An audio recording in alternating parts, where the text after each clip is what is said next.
కామంతో అందరూ నా దగ్గరికి వస్తూనే ఉంటారు.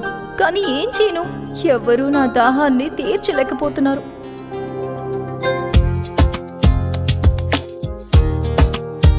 పండు రుచిగా ఉండి ప్రయోజనమేముంది? దాన్ని మనం రుచి చూడలేకపోతున్నాంగా.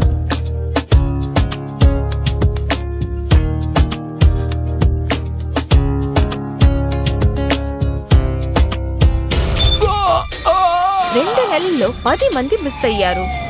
సార్, నా భర్త మిస్సింగ్ కంప్లైంట్ ఇవ్వడానికి వచ్చాను. మొన్న రాత్రి మా ఆయన నాతో పాటు బెడ్రూమ్ లో పడుకున్నారు. పొద్దునే లేచి చూస్తే ఆయన లేరు. ఇల్లంతా వెతికి చూశాను, ఎక్కడా లేరు సార్. ఎక్కడో తేడా కొడుతోంది, కానీ అది ఏంటని అసలు అర్థం కావట్లేదు.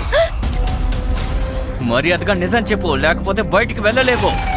ఇక్కడ ఉన్న వాళ్ళందరూ కనిపించకుండా పోతున్నారు. వాళ్ళు కనిపించకుండా పోతున్నారా లేకపోతే మాయవుతున్నారా?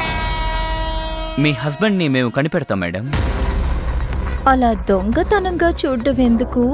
ఓపెన్ గా చూడు, ఓపెన్ గా బతుకు, ఓపెన్ గా చావు. నటించకు, లేదంటే నేను అమ్మేస్తాను. అప్పుడు నువ్వు రోజు ఒక మొగుడితో పడుకోవచ్చు. నీ దాహాన్ని అక్కడ తీర్చుకోవాలి. నువ్వు దాహాన్ని తీర్చకపోతే ఇంకెవరు తీరుస్తారు? నేను బయటికి వెళ్ళనా? నా దాహాన్ని ఇంకొకరి దగ్గర తీర్చుకోనా?